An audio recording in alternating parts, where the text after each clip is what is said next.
মানুষ মৃত্যু থেকে বাঁচার জন্য অনেক টাকা পয়সা ব্যয় করে, অনেক ধনসম্পদ ব্যয় করে, অনেক ডাক্তার দেখায়, অনেক সার্জন দেখায়। দুঃখের বিষয় হচ্ছে পৃথিবীর কোনো সার্জন, পৃথিবীর কোনো ডক্টর আপনাকে মৃত্যুর থেকে বাঁচাতে পারবে না। মানুষ কেন মৃত্যুকে অপছন্দ করে, মানুষ কেন মরতে চায় না জানেন এটা? ইমাম আহমদ ইবনে হাম্বল নাম শুনেছেন? তিনি একবার ক্লাসে ছাত্রদেরকে পড়াচ্ছিলেন।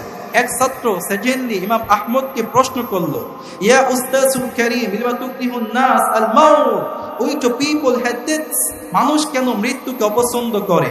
ইমাম আহমদ ইবনে হাম্বল একটু ভাবলেন, চিন্তা করলেন, একটু পর জবাব দিলেন, অ্যাকচুয়ালি মানুষ এই পৃথিবীতে আসার পর নিজের জীবনকে সাজিয়ে গুছিয়ে নেয়, আর মৃত্যুর পরবর্তী জীবনটা হচ্ছে অসাজানো অগোছালো জীবন। তাই মানুষ একটি সাজানো গোছানো জীবন ছেড়ে অসাজানো অগোছালো জীবনে যেতে চায় না, তাই মানুষ মৃত্যুকে অপছন্দ করে। ঠিক কিনা বলেন? আমাদের আজ চলাফেরা দেখলে মনে হয় আমরা মরব না। আমাদের ব্যবহার, আমাদের কথাবার্তার স্টাইল দেখলে মনে হয় আমরা কখনোই মরব না। মানুষ জাহান্নাম থেকে বাঁচার চেষ্টা করে না, মৃত্যু থেকে বাঁচার চেষ্টা করে। অথচ জাহান্নাম থেকে বাঁচা সম্ভব, কিন্তু মৃত্যু থেকে বাঁচা সম্ভব নয়। ঠিক কিনা বলেন? এজন্য কুরআনুল কারীমের ৫ নং পারা ৯ নং পৃষ্ঠায় সূরাতুন নিসার মধ্যে আসছে, আল্লাহ রাব্বুল আলামিন বলেছেন, আইনামা তাকুনু ইউদরিকুমুল মাউতু ওয়ালাউ কুনতুম ফি বুরুজিম মুশাইয়াদা। আল্লাহ রাব্বুল আলামিন বলেন, ও পৃথিবীর মানুষ সকল তোমরা শুনো, তোমরা যারা মৃত্যু থেকে বাঁচার চেষ্টা করছো, মৃত্যু থেকে বাঁচার জন্য পৃথিবীর যেখানে যাও না কেন, মৃত্যু থেকে বাঁচার জন্য যদিও তোমরা পৃথিবীর সবচেয়ে সুরক্ষিত দুর্গের মধ্যে আশ্রয় নেও, কোনো কাজ হবে না। যখন মৃত্যুর সময় হবে, এই মৃত্যু তোমাদেরকে গ্রাস করে দিবে।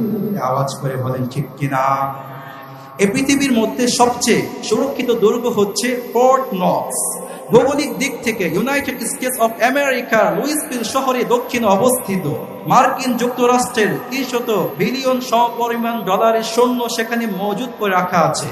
এজন্য পৃথিবীর সবচেয়ে স্ট্রং ফোর্স, মিলিটারি ফোর্স দিয়ে সেই দুর্গকে ঘেরাও করা আছে।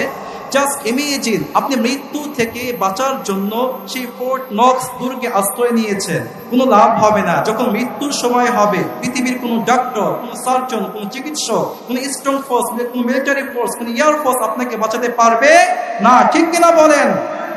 এজন্য কুরআনুল কারীমের ২৮ নং পারা ১৩ নং পৃষ্ঠায় সূরাতুল জুমার মধ্যে আসছে, আল্লাহ রাব্বুল আলামিন বলেছেন, কুল ইন্নাল মাউতাল্লাযী তাফিরুনা মিনহু ফাইন্নাহু মুলাকীকুম সুম্মা তুরাদ্দুনা ইলা আলিমিল গায়বি ওয়াশ শাহাদাতি ফায়ুনাব্বিউকুম বিমা কুনতুম তা'মালুন। আওয়াজ করে বলেন আল্লাহু আকবার।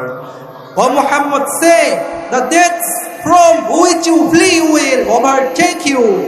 আল্লাহ রাব্বুল আলামিন বলেন, ও মুহাম্মদ, পৃথিবীর সকল মানুষকে জানিয়ে দাও, তোমরা যারা মৃত্যু থেকে পলায়ন করছো, মৃত্যু থেকে পালিয়ে যেখানে যাও না কেন, কোনো লাভ হবে না। যখন মৃত্যুর সময় হবে, এই মৃত্যু তোমাদেরকে সঙ্গে সঙ্গে গ্রাস করে দিবে। ঠিক কিনা বলেন?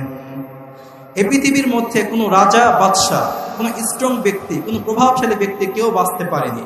কোনো প্রাইম মিনিস্টার, কোনো এডুকেশন মিনিস্টার, কোনো হোম মিনিস্টার, কোনো মন্ত্রী, এমপি কেউ বাঁচতে পারেনি। আমরাও বাঁচবো না, আপনিও বাঁচবেন না। ঠিক কিনা বলেন?